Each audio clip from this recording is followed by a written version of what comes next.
안녕하십니까. 브레인 트레이너 과정을 진행하고 있는 김대영입니다. 저희 3과목 두뇌 훈련법 과목을 진행하고 있습니다. 오늘은 4강 인지기능 창의성 훈련입니다. 우리 인지기능은 무엇이고 또 창의성 훈련은 어떤 건지 또 알아보도록 하겠습니다. 학습 목표입니다. 바로 인지기능 이런 훈련의 의미를 설명할 수 있다. 다양한 이런 인지기능 훈련에 대해 이해하고 설명할 수 있다.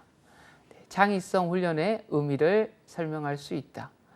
확산적 사고 훈련과 수렴적 이런 사고 훈련의 종류를 설명할 수 있다. 이런 내용으로 진행을 해보겠습니다.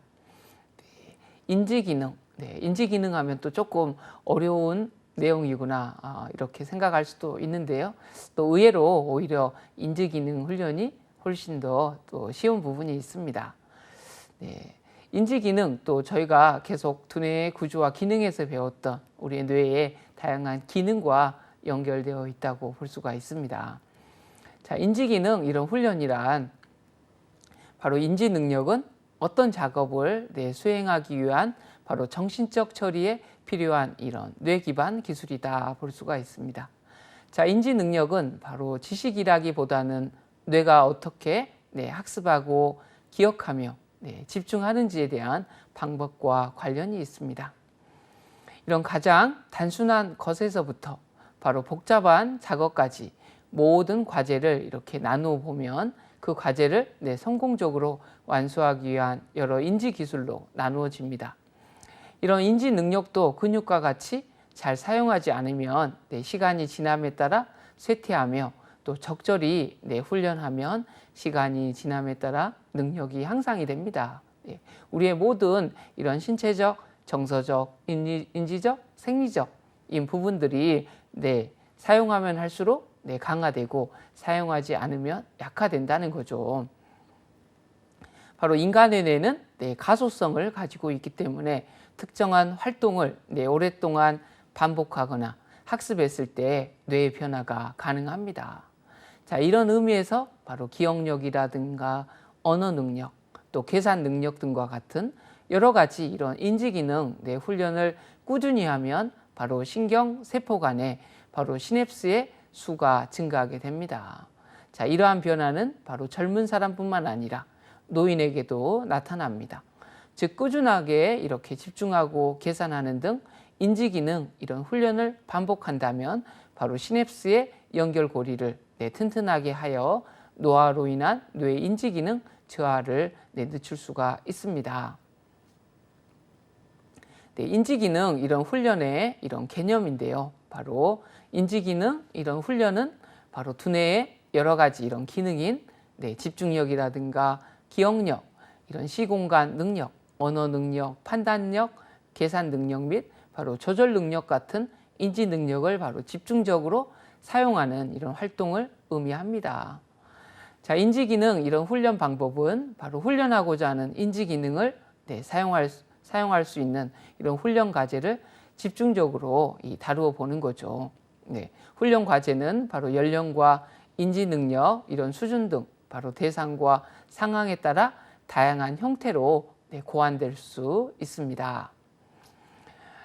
바로 인지 능력, 우리 두뇌의 주요 인지 기능과 연결해 볼 수가 있는데요. 바로 사람의 가장 뛰어난 부분, 바로 이 대뇌 피질 부위였죠. 저희가 그래서 보통 4개의 엽으로 나누어진다 이렇게 기억나시나요? 그래서 앞쪽에 있는 바로 이 전두엽, 그리고 이 중심국, 이 들어간 곳을 기반으로 해서 바로 뒤쪽을 뭐라고 했죠? 두정엽. 잘하셨습니다. 그리고 뒤쪽은 뒤에 있다고 해서 후두엽. 자, 옆에 있다고 해서 측두엽. 그 영역들 각각 아시죠? 그래서 그 영역과 연관된 부분을 배웠는데요. 그와 마찬가지로 이제 인지기능 훈련에도 이제 그런 뇌 주요 부위와 연결이 되어 있다는 거죠.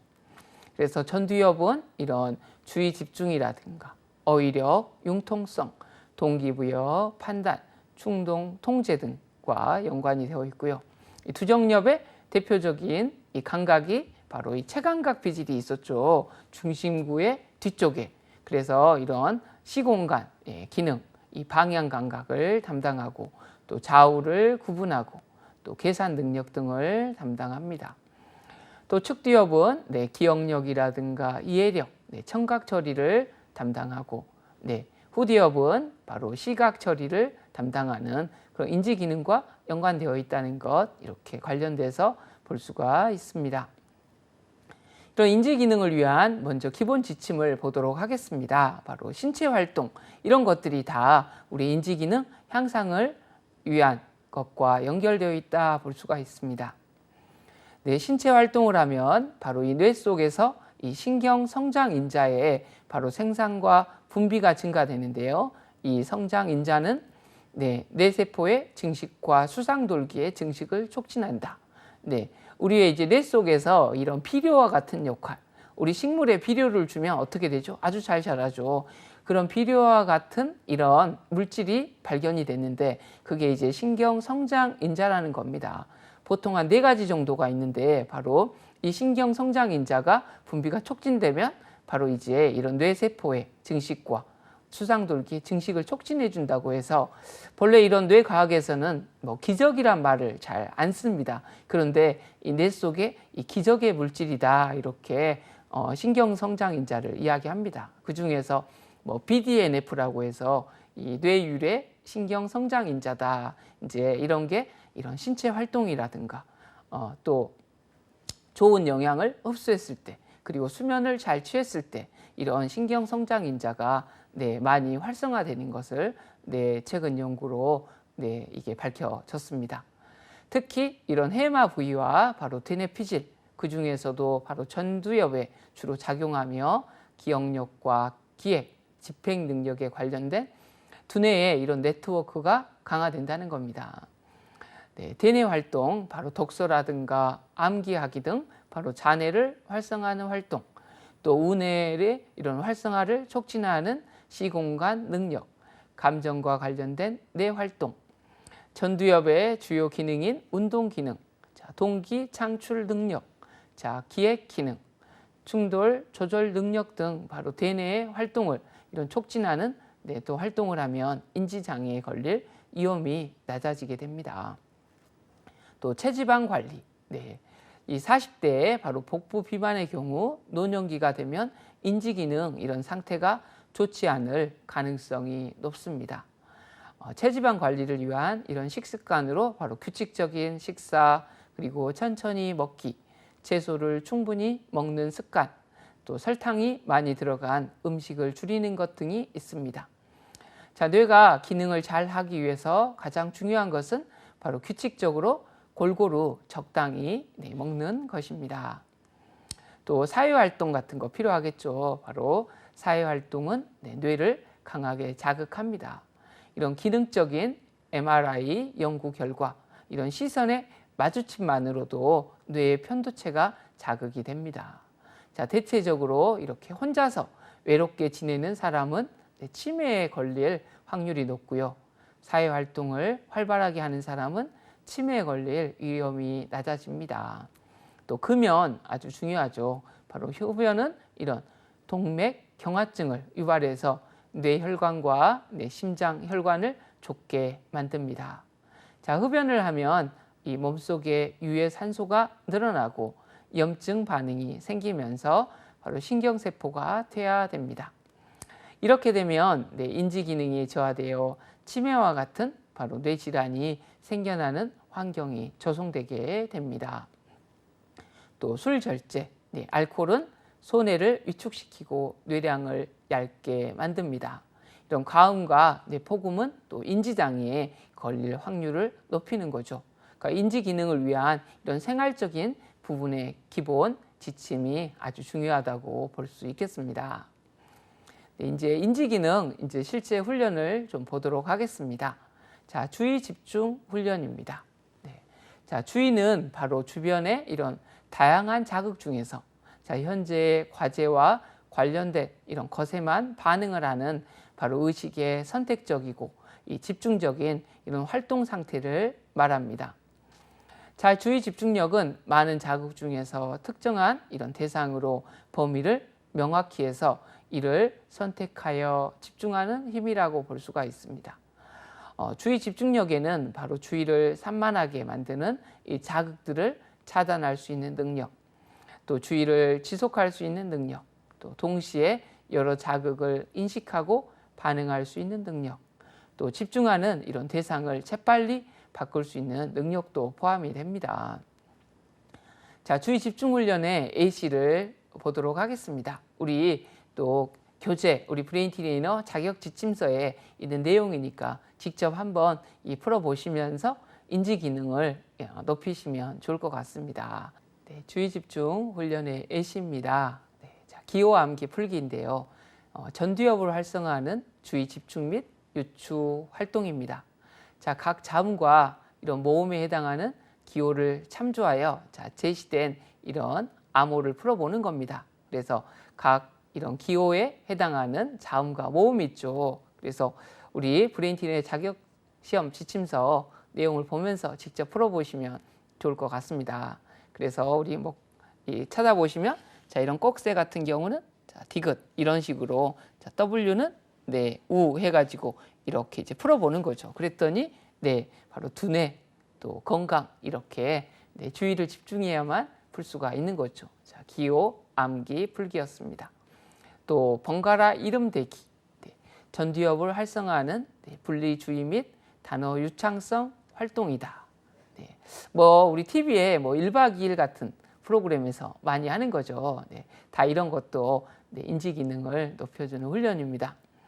봄하면 떠오르는 이런 단어와 또 가을하면 떠오르는 단어, 또 50개를 번갈아 가며 적어보는 겁니다. 그래서 새싹, 봄하면 떠오르죠. 낙엽, 이렇게 벚꽃, 추석 이렇게 번갈아서 이름을 대볼 수가 있겠습니다.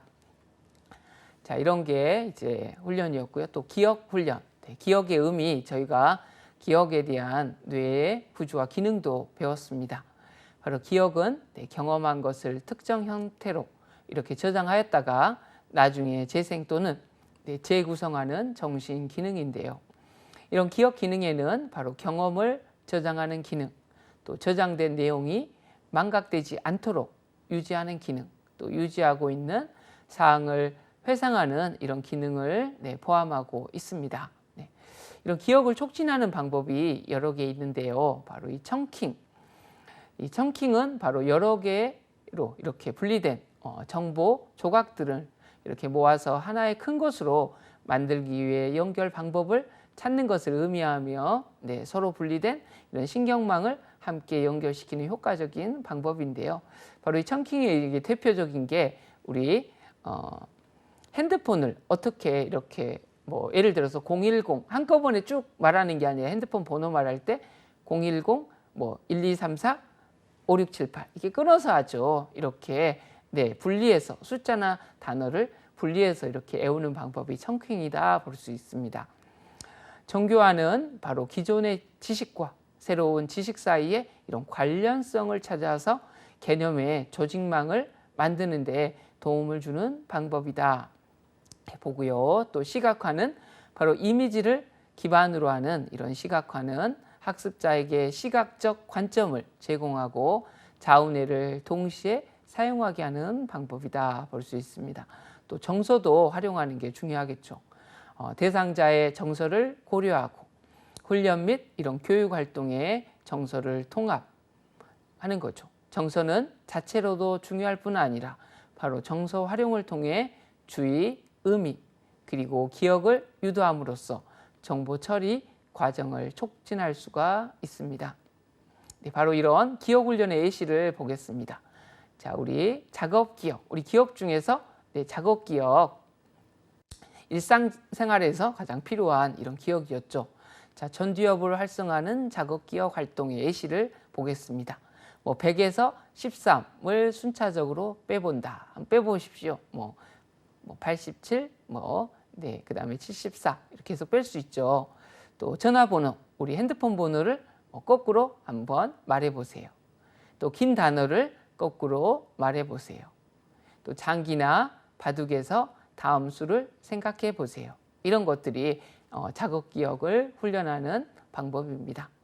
또 단어를 외우는 거죠. 바로 축디업을 활성화하는 언어적 기억 활동. 이 제한 시간 안에 바로 제시된 단어를 외워보는 겁니다. 또 묶어서 외워보는 거죠. 왼쪽 축디업을 활성화하는 바로 언어적인 기억 활동. 이 단어를 종류별로 묶어서 외우면 그냥 외우는 것보다 잘 외울 수가 있는데요. 또 노래 가사 외우기. 자, 왼쪽 축디업을 활성화하는 언어적 기억 활동. 우리 축디업에 바로 왼쪽에 이 언어의 영역들이 있었죠. 바로 애국가 4절까지 외워보기, 또 좋아하는 노래 가사 외우기, 뭐 이런 것들이 될 수 있겠습니다. 또한 애국어 표현도 외워보는 것. 자, 양쪽 축디업을 활성화하는 언어적 기억 활동이라 볼 수 있습니다. 뭐 영어라든가 일어, 중국어 등 다양한 이런 애국어 표현을 익혀보는 것도 되겠죠. 또 이야기를 기억하기. 자, 왼쪽 축디업을 활성화하는 언어적 기억 활동이다. 이야기를 듣고 이야기의 내용을 기억을 해보는 겁니다. 또 이제 시공간 지각 및 구성 훈련이다. 자, 우리 아까 시공간 지각은 뇌의 어떤 부위하고 연관이 돼 있었죠? 두정엽하고 연관이 돼 있었죠. 이런 시공간 지각 기능에는 바로 사물과 그림을 시각적으로 지각하는 기능. 자, 시공간적 방향 감각. 자, 공간 내에서의 지적 조작 기능 등이 있습니다. 자, 훈련 예시를 좀 보도록 하겠습니다. 다른 도형 찾기인데요. 바로 두정엽을 활성화하는 시공간적 이 지각 활동이다 해서 자, 회전된 도형에서 다른 도형을 찾기입니다. 자, 이 4개의 도형이 있는데 이 중에서 자, 다른 도형은 어떤 걸까요? 자, 맞춰보십시오. 자, 두 번째 도형이 약간 다르죠. 색깔이 지금 두 번째 도형이 약간 다른 걸 볼 수가 있습니다. 다른 도형 찾기였습니다. 자, 또 도형 회전, 글자 회전, 두정엽을 활성화하는 이런 시공간적 지각 및 추론 활동. 도형을 이렇게 90도, 뭐 180도, 360도 이렇게 회전을 막 해보는 겁니다. 직접 회전시켜서 그려보시는 것도 바로 도형 회전 인지기능 훈련이다 이렇게 볼 수 있겠습니다. 자, 글자 회전, 바로 두정엽을 활성화하는 시공간적 추론 및 구성 활동이라고 보고요. 또 제시된 글자를 또 거꾸로 이렇게 써보는 것들도 될 수 있겠습니다. 또 모양을 창조해 보는 것. 자, 전두엽을 활성화하는 도형의 유창성 활동이다. 자, 4개의 선으로 바로 선의 길이와 상관없이 최대한 이런 많은 모양을 만들어 보는 겁니다. 저기 있는 아래에 3개뿐만 아니라 또 다양하게 한번 만들어 보십시오. 또 수리 계산 훈련. 자, 수리 계산 훈련은 바로 숫자의 개념이라든가 값을 이해하는 것과 이런 수리적 계산 기능에 대한 훈련으로 특히 두정엽을 활성화합니다. 훈련 예시. 우리 학교 다닐 때 이런 계산했던 초등학교 때 막 했던 계산이죠. 바로 이런 것들이 다 인지기능 훈련이죠. 두정엽을 활성화하는 수리적 활동이다. 이런 숫자도 한번 계산해 보시면 좋을 것 같습니다. 또 복합 계산, 두정엽을 활성화하는 수리적 활동. 이렇게 1582 빼기 98, 이제 더하기 367 빼기 128 이렇게 더하기 빼기 곱하기가 막 섞여 있습니다. 복합 계산 훈련이다 볼 수 있습니다. 또 이야기로 두정엽을 활성화하는 수리적 활동이다. 이야기를 읽고 또 계산 문제를 풀어보기입니다. 그런 내용들도 있을 수가 있습니다. 자, 언어 훈련이 있습니다. 자, 언어는 바로 읽기, 듣기, 말하기와 쓰기 기능을 포함하는 매우 다양하고 복합적인 활동입니다. 주요 훈련에는 바로 언어 활동의 이런 기본이 되는 단어를 유창하게 활용하는 훈련, 추상적 사고의 이런 기초가 되는 개념화 및 이런 추론 훈련, 그리고 잔해와 전두엽을 활성화하는 이런 논리적이고 창의적 글쓰기, 이런 글짓기, 이런 훈련 등이 있을 수 있겠습니다. 자, 먼저 단어 유창성 활동을 보겠습니다. 자, 끝말잇기. 네. 전두엽을 활성화하는 단어 유창성 활동입니다. 뭐 여러 명이 가족이나 이렇게 친구끼리도 이렇게 해볼 수 있겠죠. 자, 제시된 단어의 마지막 글자로 시작하는 단어를 제시하기입니다. 뭐 우정, 이제 정으로 끝나는 말, 정보, 또 보자기, 자, 기자, 이렇게 자두, 두건 계속 한번 해보십시오. 네. 자, 또 단어를 연상해 보는 겁니다. 자, 전두엽과 축두엽을 활성화하는 단어 유창성 활동입니다.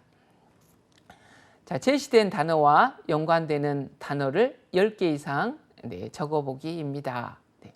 자, 봄 하면 자, 관련된 단어를 한번 10개 이상 적어보세요. 네. 또 바다 뭐 하면 파도, 뭐 갈매기 막 이렇게 떠오르겠죠. 자, 브레인 트레이너 10개 이상 뭐가 떠오르나요? 내가 먼저 제일 떠오르신다고 다 이야기하실 것 같습니다. 한번 직접 적어보시면 좋겠습니다. 또 유사어의, 또 반대어의를 찾을 수 있겠죠. 네, 전두엽과 축두엽을 활성화하는 이런 단어 유창성 활동입니다. 이런 제시된 단어와 유사어의 또는 반대어의를 최대한 많이 적어보는 겁니다. 자, 좋아하다의 유사어의를 한번 적어보시고 또 반대어의를 또 적어보는 겁니다. 네. 자, 성장하다, 자유롭다 또 마찬가지로 해보십시오. 또 조건 단어 만들기. 자, 전두엽과 축두엽을 활성화하는 단어 유창성 활동입니다. 자, 제시된 조건에 맞는 단어를 최대한 많이 적어보는 겁니다.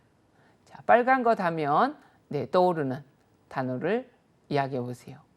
또 동그란 거, 어떤 게 있을까요? 또 눈물 나게 하는 것, 뭐 이런 것들도 이 언어 훈련이 되겠습니다. 또 개념화 및 추론 활동, 공통점을 찾아보는 겁니다. 전두엽을 활성화하는 개념화 활동인데요. 자, 제시된 단어들 중에서 비슷한 점이 있는 것들을 골라 공통점을 적어보는 겁니다. 자, 아래의 지문에서 지문, 뭐 스키, 관절염, 자, 고혈압, 신호등, 손톱, 횡단보도, 붕어빵, 주근깨, 부정맥, 당뇨, 중앙선, 갑상선, 난로. 어떤 것들이 공통점이 있나요? 먼저 뭐 겨울하면 떠오르는 거 막 있었죠. 스키라든가, 붕어빵, 또 난로, 막 그런 것들이 있었고, 또 어떤 것들이 있나요? 막 도로하고 관련된 뭐 또 신호등이라든가, 또 중앙선, 뭐 그런 것들도 막 있었네요. 이렇게 횡단보도도 있고요. 이렇게 이제 찾아보시면 좋을 것 같습니다. 또 다른 하나를 한번 찾아보는 겁니다. 자, 전두엽을 활성화하는 개념화 활동. 자, 제시된 이런 숫자 중에서 특징이 다른 하나를 고르고 그 이유를 적어 보세요. 자, 7, 3, 15, 19, 8. 이 중에서 특징이 다른 하나는 무엇일까요? 꼭 퀴즈 같지도 하지만 이렇게 인지 기능을 한번 훈련해 보는 거죠. 뭐 답이 꼭 하나만 있을 수는 없겠죠. 여기서 뭐 다 홀수인데 8만 짝수구나 이런 식으로 해보는 거죠. 그 밑에도 이렇게 해보시고 또 밑에 이 제시된 이 단어 중에서 자, 특징이 다른 하나를 고르고 그 이유를 적어보세요. 자, 딸기, 사과, 석류, 바나나, 앵두에서 어떤 게 다를까요? 다른 거는 다 두 자인데 뭐 바나나는 뭐 세 자다. 다른 거는 좀 빨간데 바나나만 뭐 노랗다. 이렇게 각자 답이 여러 개 또 나올 수가 있습니다. 이런 것도 해보실 수가 있고요. 또 단어나 속담 맞추기. 또 재미있게 이런 거는 게임을 하면서 퀴즈로 내면서 이런 인지 기능을 훈련하는 또 좋은 방법이 되겠습니다. 전두엽, 이런 축두엽을 활성화하는 기억 및 추론 활동이다. 제시된 일부 글자를 보고 단어를 맞춰보세요. 자, 동물 이름 맞추기. 자, 이응소 뭘까요? 네, 암소죠. 네, 그 다음에 호랑이. 네, 벌써 딱 맞추셨을 겁니다. 다음은 뭐죠? 네, 너구리였죠. 네, 밑에 과일 이름도 맞춰보세요. 네, 네, 뭐 사과, 뭐 그런 거겠죠. 밑에는 좀 어렵습니다. 자, 제시된 일부 글자를 보고 속담을 맞춰보는 겁니다. 네, 땡땡땡땡, 땡땡땡 뭘까요? 네, 네, 등잔 밑이 어둡다였습니다. 그 밑에는 네, 좀 더 어려운데요. 한번 풀어보시면 좋을 것 같습니다. 네. 네, 이런 계속해서 인지 기능을 훈련하는 것들에 대한 내용이었습니다. 또 글짓기 활동이 있습니다. 자, 창의적인 글짓기. 자, 이런 전두엽을 활성화하는 이런 논리적, 정의적 글쓰기 활동이다. 자, 보기에 이런 단어를 최대한 많이 사용하여 자, 내용이 자연스럽게 이어지도록 글을 작성해 보는 겁니다. 이런 뭐 선생, 학생, 한국 이런 다양한 언어들을 사용해 가지고 글짓기를 해보는 거죠. 또 일기를 쓰는 것도 아주 중요합니다. 네, 일기는 이런 하루 동안에 있었던 일들을 기억하고 바로 자신의 이런 감정과 생각을 글로 정리하는 이런 활동으로 뇌 전체를 활성화하는 겁니다. 네, 인지기능 훈련에 이제 이런 상위 인지 훈련이 있습니다. 네, 메타 코그니션이라고 하고 또 줄여서 이 메타 인지라고 합니다. 바로 이 메타는 바로 한 차원 높다라는 의미로 바로 이 메타 인지는 인지 현상에 대한 이런 지식과 이런 인기를 의미하며 바로 자신의 인지 과정에 대해 한 차원 높은 시각에서 관찰하고 발견하며 통제하는 이런 정신 작용이라 할 수가 있습니다. 자, 구체적으로 바로 이 상위 인지는 학습을 계획하는 것, 자, 문제를 해결하기 위해 바로 적합한 이런 방략이나 기술을 사용하는 것입니다. 이런 자신의 수행을 평가하는 것, 자, 그리고 학습의 정도를 조절하는 것 등이 포함되는 바로 고차적 정신 과정을 상위 인지 훈련이라고 이야기를 합니다. 네, 이제 인지 기능 훈련을 배웠고요. 이제 저희가 창의성 훈련. 네, 요즘 이제 창의성의 시대지 않습니까? 바로 창의성이 아주 중요합니다. 그래서 뭐 이런 기업이나 여러 가지 기관에서 바로 이 창의성을 훈련하는 다양한 연구들이 진행이 되고 있습니다. 그래서 아주 뭐 우리 책에서 소개하는 것 이외에도 아주 다양한 훈련들이 많이 있습니다. 뭐 그런 것들도 관심을 가지고 이 연구를 해보시면 좋을 것 같습니다. 먼저 창의성의 개요에서 창의성에 대한 이해입니다. 바로 이런 창의성은 바로 불확실한 이런 입력이 초래한 문제를 해결하기 위해 바로 뇌가 기억을 다양하고 새롭게 연결하여 상상과 추론을 통해 새로운 출력을 만들어내는 과정입니다. 이런 창의성은 느낌을 통해 구현되는 예측으로 자, 불확실성에 대처하는 과정입니다.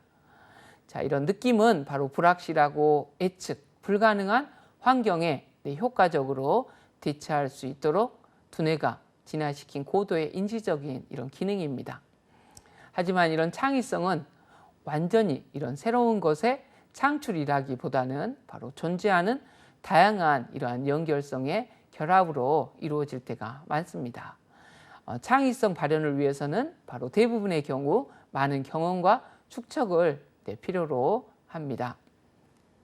창의성의 요인을 보면 바로 이 창의성은 인지적이고 정의적이고 이런 환경적 측면의 이런 요인들이 결합될 때 바로 높은 수준의 이 창의성을 발휘할 수가 있습니다. 자, 먼저 인지적 요인입니다. 바로 지적 능력입니다. 네, 이런 창의적 사고 과정에는 새롭고 이런 독창적인 아이디어를 생성하는 과정은 물론 이런 생성된 아이디어들 중에서 바로 최선의 아이디어를 이런 선택하는 과정이 수반되므로 바로 확산적 사고와 수렴적 사고가 모두 필요한 지적 능력이다. 이제 창의적 사고를 대표적으로 확산적 사고, 이 수렴적 사고 이 두 가지로 나눠서 이 훈련을 하게 됩니다. 자, 지식은 또 창의적인 이런 아이디어를 생각해내려면 바로 특정 분야에 대해 충분한 지식이 필요하다는 거죠. 그러나 지나치게 특정 영역의 이런 지식에만 의존하면 바로 새로운 방식으로 접근하는 것을 방해받을 수도 있습니다. 또 정의적 요인입니다. 이런 성격 특성, 호기심이라든가 과제 집착력, 그리고 넘치는 활동 에너지, 판단의 독립성, 자율성, 그리고 통찰력, 자신감, 개방성, 인내심이라든가 모험심 등과 같은 성격 특성이 필요한데요. 그래서 동기, 바로 동기는 여러 인지적 요소들을 사용하게 하는 추진력을 제공하는 바로 중요한 요소입니다. 창의적 성취를 위해서는 바로 외적인 이런 보상보다 오히려 내적인 이런 동기가 중요하지만 바로 내적 동기가 부족할 때 바로 자신이 성취한 것에 대한 인정과 이런 보상을 받기 원하는 이런 외적인 동기도 도움이 되기도 합니다. 또한 환경적 요인도 필요합니다. 바로 가정과 학교에서 바로 이런 창의적인 활동을 지원하는 물리적이고 심리적인 환경, 허용적이고 이런 개방적인 바로 학습 분위기는 창의성 발현에 바로 긍정적인 영향을 미칩니다. 사회, 역사, 문화, 바로 사회도 창의성을 정의하고 평가하며 인정하는 역할을 통해 영향을 주며 바로 문화에 따라서 창의성의 이런 독창성 측면 혹은 적절성 이런 측면이 강조될 수 있습니다. 창의적 산출물은 역사적으로 어떤 특정 시기나 시대의 특성을 반영하기도 합니다.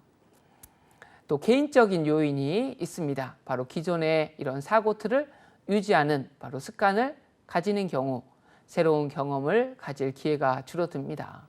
자, 선입견이나 고정관념 이런 고착화된 바로 사고 프로세스 등이 해당하는 거죠. 자, 문제 상황에 대해 제한적으로 인지하거나 명확하게 인지하지 못하는 경우 창의적인 문제 해결을 기대하기도 어렵습니다. 또한 실수나 실패에 대한 두려움, 그렇죠? 괜히 했다가 내가 실수하면 어떡하지? 또 남들이 뭐라고 하면 어떡하지? 이런 비판적인 태도, 애매함이나 이런 무질서를 용인하지 못하는 태도 등도 창의성 발달을 저해하는 경우가 많습니다. 그래서 창의성, 이런 창의적인 사고를 방해하는 분위기가 어떤 게 있을까요? 바로 정답을 강조하는 분위기, 자, 논리성을 강조하는 분위기, 자, 규칙 준수를 강요하는 분위기, 자, 비현실적인 것을 거부하는 분위기, 자, 분명하지 이런 못한 것을 거부하는 분위기, 또 실수를 두려워하는 분위기, 자, 놀이를 거부하는 분위기, 또 자신의 이런 분야가 아니라고 생각되면 포기하는 분위기, 또 바보 같은 생각을 거부하는 분위기, 각자가 이런 창의력의 소유자임을 부인하는 분위기. 어떤 게 혹시 자신의 창의성을 방해한다고 생각하시나요? 한번 바꿔보시면 좋을 것 같습니다. 자, 이제 창의성, 이런 창의적인 사고 기법. 아까 두 가지가 있다고 이야기 드렸죠. 바로 첫 번째, 확산적 사고입니다. 자, 확산적 사고는 바로 가능한 한 많은 아이디어와 바로 가능성을 찾아내는 겁니다. 대표적으로 브레인스토밍, 그리고 브레인라이팅, 스캠퍼, 마인드맵 등이 있습니다.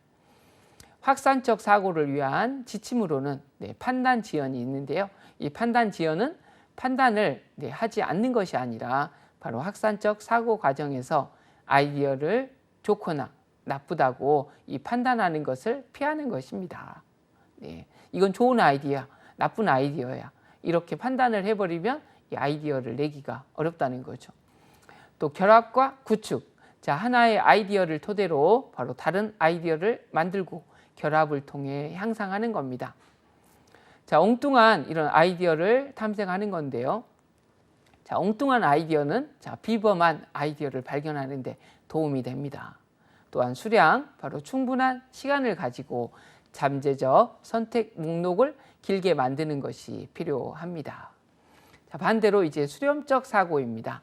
바로 가장 훌륭하고 유용한 아이디어를 선택하는 겁니다. 대표적으로 하이라이팅, 역 브레인스토밍, 평가 행렬법 등이 있습니다. 수렴적 사고를 위한 지침에는 심사숙고, 시간을 가지고 의사결정을 하도록 하고 모든 선택사항을 공평하게 고려하는 겁니다. 자, 목표 확인. 각 단계의 목표에 따라 선택 사항을 확인하고 자, 선택이 제대로 진행되고 있는지 현실적인 점검을 하는 겁니다. 자, 아이디어 개선. 자, 모든 아이디어가 자, 실행 가능한 해결책이 아니므로 바로 전망 있는 아이디어라도 반드시 정교하게 수정하여 강화, 향상시키는 겁니다. 또 긍정성. 자, 아이디어의 좋은 점을 먼저 고려하고 아이디어를 제거하기보다는 개선할 목적으로 판단하는 것이 중요하고요. 또한 새로움을 고려해야 됩니다. 새로운 생각이나 이런 독창적 생각을 무시하지 말고 재작업 또는 수정, 보완할 수 있는 방법도 고려를 해봐야 됩니다. 자, 이제 확산적 사고의 대표적인 바로 브레인스토밍부터 보도록 하겠습니다. 바로 이 브레인스토밍은 바로 알렉스 오스본이 창안한 확산적 이런 사고 훈련 방법으로 바로 두뇌 폭풍을 일으킨다는 것. 한 번쯤 많이 해보셨을 겁니다. 아주 대표적인 이 창의적 사고 기법, 문제를 해결하기 위해서 아주 많이 하고 있죠. 이런 특정한 주제에 대해 바로 뇌에서 폭풍이 휘몰아치듯이 바로 생각나는 아이디어를 짧은 시간에 많이 내놓는 거죠. 그래서 브레인스토밍의 이런 목적은 이런 모든 권위나 고정관념을 배제하고 수용적이면서 온화한 이런 분위기 속에서 가능한 한 많은 아이디어를 말하도록 하여서 그 중에서 좋은 아이디어를 찾아내는 거죠. 브레인스토밍의 바로 기본 규칙은 판단을 보류해라. 바로 다른 사람이 어떤 아이디어를 제시하더라도 그 아이디어를 비판하지 않는다. 또 자유토론. 아무리 허황되고 비현실적으로 여겨지더라도 아이디어를 모두 표현한다. 질보다는 양이다. 바로 질보다 양을 우선시하여 바로 일정 시간 동안 가능한 한 많은 아이디어를 산출하도록 하는 거죠. 또한 결합과 개선이 필요하다. 바로 다른 사람의 아이디어를 수정하거나 확장시켜서 바로 자신의 아이디어와 결합해 새로운 아이디어를 또 산출하도록 하는 겁니다. 그래서 진행 순서는 바로 집단을 구성해 보는 거죠. 자, 브레인스토밍의 주제에 따라 적절한 인원은 5에서 10명 정도로 하고요. 그 다음에 서로 잘 바라볼 수 있도록 자리를 배치합니다. 그런 다음에 이런 리더와 기록자를 정하는 겁니다. 자, 브레인스토밍의 규칙에 대해 이미 숙지하고 있어서 자, 활동의 진행을 원활하게 이끌어 나갈 수 있는 리더를 정하고 바로 집단의 구성원들이 낸 아이디어를 모두 간단, 명료하게 기록할 수 있는 기록자를 정하는 겁니다. 그 다음에 이제 아이디어를 막 이제 산출하는 거죠. 집단의 구성원들은 주어진 문제에 대해 되도록 많은 양의 이런 아이디어를 산출할 수 있도록 하는 겁니다. 그 다음에 이제 아이디어를 평가해 보는 거죠. 자, 집단별로 산출된 아이디어를 차례로 이렇게 발표하고 다양한 방식으로 서로 평가를 해보는 겁니다. 그래서 그 다음에 이제 아이디어를 선정해 보는 거죠. 평가한 이런 아이디어들 중에서 주어진 주제나 바로 문제를 해결하기 위해 가장 실현 가능성이 높으면서도 새롭고 기발한 아이디어를 선정하는 겁니다. 그 다음에 이제 문제를 해결하는 거죠. 이 선정된 아이디어로 주어진 주제나 문제를 해결할 수 있는 해결책을 구체화하고 정교화한다. 대표적인 창의적 사고기법, 확산적 사고기법이었습니다. 또 브레인 라이팅은 이제 라이팅 말 그대로 이 말로 하는 게 아니라 이 써보는 거죠. 바로 브레인 라이팅은 독일의 이런 베텔 연구소에서 개발된 기법으로 바로 브레인스토밍의 기본 규칙을 따르면서 집단 활동에서 바로 참가자들이 조용히 종이 위에 자신의 아이디어를 적는 방법이죠. 자, 각자가 브레인 라이팅 용지에 아이디어를 적고 용지를 옆에 사람에게 건네주며 차례대로 기입하면서 집단 이런 발상을 해나가는 것이 특징입니다. 진행 순서를 보면 바로 집단의 각 구성원에게 용지를 나눠주고 예비 용지 이런 한 장을 집단의 가운데 둡니다. 자, 브레인스토밍의 이런 기본 원칙을 지키면서 자신의 용지에 자신의 아이디어를 기록하는 겁니다. 자신의 아이디어를 이렇게 3가지 정도 기록했으면 그 용지를 집단의 가운데에 놓아두고 다른 용지를 가지고 가서 다른 구성원들이 기록한 아이디어에 바로 새로운 아이디어를 기록하는 겁니다. 이때 다른 구성원들의 아이디어를 수정하거나 바로 자신의 아이디어를 결합해서 새로운 아이디어를 산출할 수도 있겠죠. 아이디어를 평가하고 문제를 해결하는 이런 과정은 브레인스토밍 이런 과정과도 같습니다. 보시면 참여자 1, 2, 3, 4, 5가 신문지를 다른 용도로 쓸 수 있는 방법을 이렇게 낸 거죠. 참가자 1은 신문지를 딱지로 써보면 좋겠어요. 모자, 돗자리. 또 2번은 유리창을 닦는 데 써봐요. 또 탈을 만들어요. 이렇게 신문지를 활용한 다양한 방법들을 브레인 라이팅 기법으로 해볼 수 있겠습니다. 자, 스캠퍼인데요. 자, 이 스캠퍼는 영어의 이 스캠퍼의 약자를 따서 하는 겁니다. 자, 오수본의 이런 체크리스트를 이 밥 에버리 바로 간단하게 재구성한 바로 이 창의적 사고 기법으로 다음과 같은 질문에 해당하는 영어 단어의 이런 첫 글자를 따서 만듭니다. 자, S는 대치하기, C는 결합하기, A는 적용하기, M은 수정, 확대, 축소하기, P는 다른 용도로 사용하기, E는 제거하기, R은 재배열 거꾸로 하기인데요. 바로 이러한 스캠퍼, 질문은 반드시 이 순서대로 모두 사용하는 것이 아니라 필요에 따라 적절한 질문을 선택해서 사용할 수 있습니다. 먼저 이런 주제나 문제나 주제를 확인하고 바로 스캠퍼 이런 질문을 적용하여 나온 새로운 아이디어 중에서 바로 가장 활용 가능한 바로 아이디어를 결정하면 됩니다. 자, 체크리스트를 재조직하여 스캠퍼를 만드는데 바로 새로운 상품 개발을 위한 아이디어나 어떤 상황의 문제 해결을 위해 활용이 가능합니다. 스캠퍼 기법 활용 아이디어 사례죠. 이런 거 쭉 한번 보시면 되겠습니다. 아까 S는 대체하기였죠. 바로 다른 것으로 대체할 수 있나 이러한 이 마룻바닥을 나무 무늬 장판으로 대체해보고, 자, 매트리스 침대를 돌침대로, 전기 매트를 옥으로 이렇게 대체해 본다든가. 자, C는 결합해 보는 거. 김밥을 제육볶음과 결합해서 삼각김밥. 라면을 짜장과 결합해서 짜파게티. 이렇게 해보는 거죠. 적용은 이것과 비슷한 것. 자, 지문 인식 장치를 잠금 장치로. 또 그 밑에도 이렇게 있고요. 또 수정, 확대, 축소하기는 슬리퍼에 이제 지압이 되는 걸로 확대를 해보는 거죠.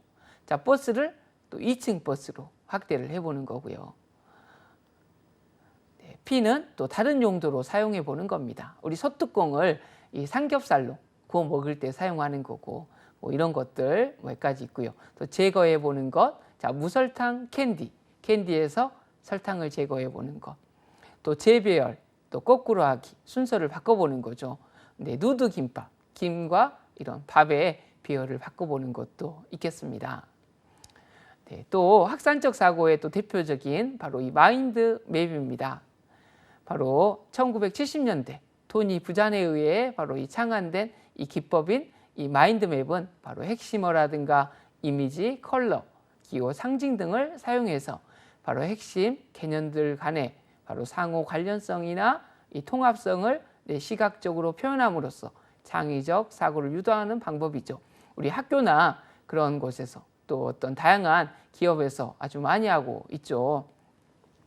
이 마인드맵은 바로 아이디어를 주제별로 묶어서 선으로 연결해 이런 방사적으로 표현함으로써 아이디어 간의 바로 관계를 쉽게 이렇게 파악할 수 있도록 하고, 많은 아이디어를 집약하여 바로 전체적인 내용을 일목요연하게 보여줄 수 있죠. 작성 방법을 한번 보면 처음에 중심 이미지를 표현합니다. 이 가로 세로의 길이가 한 3 곱하기 4 정도의 이런 크기로 바로 용지의 중심에 바로 전체의 내용을 상징할 수 있는 바로 중심 이미지를 형상화하는 거죠. 그걸 그리고 그 다음에 색상은 3가지 정도 사용하고요. 그 다음에 이제 주가지를 그리는 거죠. 바로 중심이 되는 이미지를 가지처럼 나누어서 그립니다. 이 가지 위에 바로 주된 주제를 적고요. 주가지를 굵게 표시하고 그 위에 핵심 단어를 쓰고, 그 다음에 부가지. 자, 주가지로 연결된 가지를 부가지라 하는데요. 바로 부가지는 주가지보다 작고 가늘게 나타내며 핵심 단어, 그림, 기호 등을 표현해서 양쪽 뇌의 기능을 사용할 수 있습니다. 생각이 계속 이어짐에 따라 부가지를 계속 그려나갈 수가 있는 거죠. 이 그림 예시를 보면 처음에 나의 인생은 바로 선물 같다 해서 선물 같은 그림을 그렸고 그 옆에 굵은 주가지 그리고 주가지마다의 핵심 단어를 적고 또 그 다음에 부가지 그 세부로 이제 보조가지 이렇게 계속 만들어 갈 수 있겠습니다. 이제 저희가 확산적 사고 기법, 창의적 사고 기법 중에서 확산적 사고 기법을 배웠는데요. 이제 수렴적 사고 기법을 보도록 하겠습니다. 바로 하이라이팅, 말 그대로 하이라이트, 요약하다, 줄여주다 이렇게 볼 수 있겠죠. 자, 하이라이팅은 아이디어들 중에서 바로 적절한 것을 선정하여 이들을 서로 관련된 것들이 묶는 것으로 바로 문제 해결을 위한 대안들을 분류하여 바로 최적의 해결책을 찾아보는 사고 기법입니다. 자, 하이라이팅의 진행 순서를 보면 먼저 히트 아이디어를 선정하는 거죠. 자, 아이디어를 나열해 가지고요. 그 중에서 가장 적절해 보이는 것에 표시를 합니다. 그리고 핫스팟을 찾는 거죠. 자, 히트 아이디어 중에서 바로 서로 관련되어 있는 것끼리 분류해서 핫스팟을 찾아내고요. 그리고 각 핫스팟에 대해서 진술을 하는 겁니다. 이런 핫스팟의 의미와 가능한 결과 등을 탐색해 보고 핫스팟의 이런 구체적인 의미를 진술해 보는 겁니다. 그걸 통해서 이제 해결책을 찾는 거죠. 가장 적절한 핫스팟 또는 몇 개의 핫스팟을 조합하여 문제 해결에 가장 적절한 해결책을 찾아보는 겁니다. 역 브레인스토밍, 자, 이런 수렴적 사고 기법입니다. 우리 창의적 사고 기법에서 바로 역 브레인스토밍은 이런 양적인 면을 중시하고요. 자유분방하게 실시한다는 점에서 아까 브레인스토밍과 유사한 의미를 지녔지만 바로 아이디어를 생성해내는 방법인 이런 브레인스토밍과는 바로 다르게 바로 이미 생성해 놓은 이 아이디어에 대해 자유분방한 바로 비판을 생성해내는 사고 기법입니다. 그래서 이 진행 순서는 먼저 목표와 문제를 확인하기입니다. 이런 선정된 아이디어들의 목록과 함께 목표와 문제를 제시하는 겁니다. 바로 각 아이디어에 대한 비판을 생성하기입니다. 각 아이디어의 이런 비판 내용들을 기록하는 겁니다. 그리고 해결책을 선정하기입니다. 비판된 이런 아이디어를 검토하고 수정하여 적절한 해결책을 선정하는 겁니다.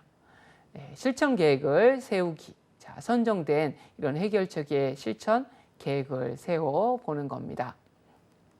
자, 평가 행렬법입니다. 이제 평가 행렬법은 바로 아이디어의 충고에 따라 좀 더 체계적으로 평가하기에 행렬표를 활용하는 기법이다.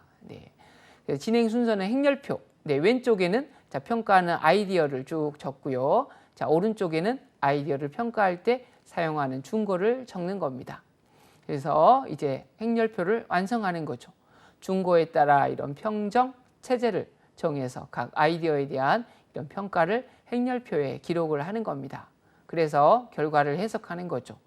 행렬표의 이런 결과를 보고 각 아이디어가 어떤 점에 긍정적인지 또 어떤 점에 부정적인지 이렇게 점수를 이렇게 매겨가지고 그 점수가 가장 높은 아이디어를 이 최고의 이 선택으로 지칭을 하는 거죠.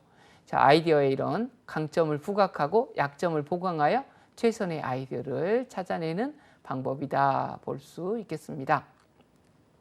자, 오늘 배운 이런 학습 내용을 정리해 보겠습니다. 자, 인지 이런 기능 훈련은 두뇌의 여러 가지 기능인 집중력이라든가 기억력, 시공간 능력, 언어 능력, 판단력, 계산 능력 및 조절 능력 같은 인지 능력을 집중적으로 사용하는 활동을 의미합니다. 하지만 창의성은 또 불확실한 이런 입력이 초래한 문제를 해결하기 위해 뇌가 기억을 다양하고 새롭게 연결하여 상상과 추론을 통해 새로운 출력을 만들어내는 과정입니다. 그 중에서 이 두 가지 사고 기법이 있다고 했죠. 바로 확산적 사고와 수렴적 사고 기법이 있는데요. 바로 확산적 사고는 가능한 한 바로 많은 아이디어와 가능성을 찾아내는 것이고, 수렴적 사고는 가장 훌륭한 이런 유용한 아이디어를 선택하는 것이다 볼 수 있습니다. 자, 이제 배운 내용을 적중 예상 문제로 풀어보겠습니다. 자, 다음 중에서 인지 능력에 대한 설명으로 옳지 않는 것은 되어 있네요. 자, 인지 능력은 어떤 작업을 수행하기 위한 정신적 처리에 필요한 뇌 기반 기술이다. 자, 뇌가 어떻게 학습하고 기억하고 집중하는지에 대한 방법과 관련이 있다. 자, 인지 능력도 근육과 같이 잘 사용하지 않으면 쇠퇴한다. 자, 인지 능력 훈련을 꾸준히 하면 변형계가 활성화된다. 자, 5번 인지 훈련을 꾸준히 하면 노화로 인한 인지 기능 저하를 늦출 수 있다. 네, 4번이 정답이죠. 바로 변형계, 정서나 그런 쪽이 아니라 우리 대뇌피질, 아까 전두엽, 축두엽, 두정엽, 후두엽 등 세부 내용을 보았습니다. 다음 중 가로 안에 들어갈 말로 적절한 것은, 자, 이것을 하면 뇌 속에서 신경 성장 인자의 바로 생산과 분비가 증가되는데, 이 성장 인자는 뇌세포의 증식과 수상돌기의 증식을 촉진한다. 기적의 뇌물질이다. 막 그걸 일어나게 하는 이 방법. 특히 해마 부위와 대뇌피질, 그 중에서도 바로 전두엽에 주로 작용하여 기억력과 전두엽 기획, 집행 능력에 관한 두뇌 네트워크가 강화된다. 바로 뭐였죠? 신체 운동, 신체 활동의 중요성을 우리가 기억할 수 있겠습니다. 다음 중에서 인지 기능을 위한 일반적인 지침으로 보기 어려운 것은입니다. 자, 신체 활동을 가급적 삼가한다. 금연한다. 다양한 지역 모임에 참여한다. 자, 독서, 암기 등 대뇌를 활성화하는 활동을 한다. 자, 체지방 관리를 한다. 몇 번일까요? 그쵸, 1번이죠. 잘하셨습니다. 신체 활동은 아주 인지 기능에 필수적이죠. 자, 다음 중에서 체지방 관리를 위한 식습관으로 거리가 먼 것은, 규칙적으로 식사한다. 천천히 먹는다. 자, 채소로 먼저 배를 불리는 습관을 갖는다. 자, 설탕이 들어간 후식을 섭취한다. 자, 골고루 적당히 먹는다 였습니다. 네, 정답이 뭘까요? 이런 설탕이 들어간 후식의 섭취를 줄여야겠죠. 정답이 4번입니다. 다음 중에서 두뇌의 영역과 주요 인지기능 연결이 올바른 것은 무엇인가요? 올바른 것은입니다. 자, 전두엽은 주의 집중, 자, 두정엽은 기억력, 축두엽은 시각 처리, 자, 후두엽은 충동 통제, 자, 변형계는 청각 처리 되어 있는데요. 자, 전두엽은 주의 집중이 맞죠. 우리 두정엽은 이런 공간 감각이죠. 축두엽은 우리의 이러한 정석, 언어 그런 거하고 연관이 되어서 틀렸고요. 후두엽은 우리 시각과 관련이 되어 있죠. 그래서 정답이 1번입니다. 자, 다음 중 아래의 활동이 주로 활성화하는 두뇌 영역은 무엇일까요? 직접 이렇게 푸는 게 아니라 이때 어느 영역이 활성화되는지 나왔네요. 자, 여름하면 떠오르는 단어와 겨울하면 떠오르는 이런 단어들을 번갈아 가며 50개 적어보세요. 수영복, 눈사람, 선풍기, 털장갑. 바로 전두엽을 활성화하는 이런 분리주의 및 단어 유창성 활동입니다. 자, 다음 제시된 활동 중에서 훈련 내용이 다른 하나는 무엇일까요? 아까 100에서 13을 순차적으로 빼보았습니다. 또 전화번호를 거꾸로 말해보고, 또 긴 단어를 거꾸로 말해보기. 자, 장기나 바둑에서 다음 수 생각하기. 자, 노래 가사 외우기. 1, 2, 3, 4는 우리 아까 작업 기억을 훈련하는 활동이었는데요. 자, 노래 가사 외우기는 왼쪽 축두엽을 활성화하는 언어적인 이런 기억 활동이었습니다. 약간 다르네요. 자, 다음 중에서 바로 아래에서 설명하고 있는 훈련 방법은 무엇일까요? 자, 확산적 사고를 돕는 훈련법으로 자, 특정한 주제에 대해 뇌에서 폭풍을 휘몰아치듯이 자, 생각나는 이런 아이디어를 짧은 시간에 많이 내놓는 것이다. 자, 6명에서 8명으로 구성된 집단 토의에 적합하며 바로 상상력, 융통성, 토론 기술을 강화하는 겁니다. 네. 바로 뇌에서 폭풍을 휘몰아치듯이. 네, 이것만 봐도 맞출 수 있으시겠죠. 뭐죠? 브레인스토밍인가요? 1번. 자, 2번 브레인 라이팅. 3번 마인드맵. 자, 4번 형태학적 분석. 4번 PQ4R. 네. 1번 브레인스토밍이었죠. 바로 아이디어를 짧은 시간에 많이 내는 방법이다. 네. 브레인 라이팅은 직접 글로 적는 방법이고, 네. 그런 내용들이 이렇게 있었습니다. 각 내용마다 이러한 특징들, 개념들을 이해하시고 이제 실제로 우리가 창의적인 사고, 또 인지적인 사고가 중요하니까 직접 훈련해보고 또 적용해보는 것도 아주 중요한 사항이라고 볼 수 있겠습니다. 네, 오늘 이러한 저희가 인지 기능, 우리 사람의 뇌에서 아주 중요한 다양한 기억이라든가 계산, 이런 계산, 수리, 다양한 이런 인지 기억에 대해서, 인지 기능에 대해서 저희가 배워보았습니다. 다음 시간에는 우리 두뇌 훈련법 중에서 5강 마지막 시간으로 뉴로 피드백 이 훈련입니다. 저희가 이 과목에서 이 두뇌 특성 평가법에서 이 뇌파에 대해서 배웠죠. 우리 브레인 트레이너가 최근에 가장 잘 활용할 수 있는 이 연구 특성법으로서 우리 뇌의 목소리라고 하는 이 뇌파 기억나시나요? 다음 시간 공부하기 전에 우리 이 과목의 이 뇌파의 리듬 그리고 주파수, 각 리듬의 특징을 한 번 더 확인해 보시면 좋을 것 같습니다. 그래서 이러한 뇌파를 조절함으로써 우리의 두뇌를 훈련하는 방법들이 요즘 뇌과학을 중심으로 아주 각광받고 있습니다. 그래서 5강은 바로 이 뇌파를 훈련하는 바로 이 바이오 피드백의 한 종류인 이 뉴로 피드백 훈련을 진행하겠습니다. 오늘도 정말 수고 많으셨습니다. 감사합니다.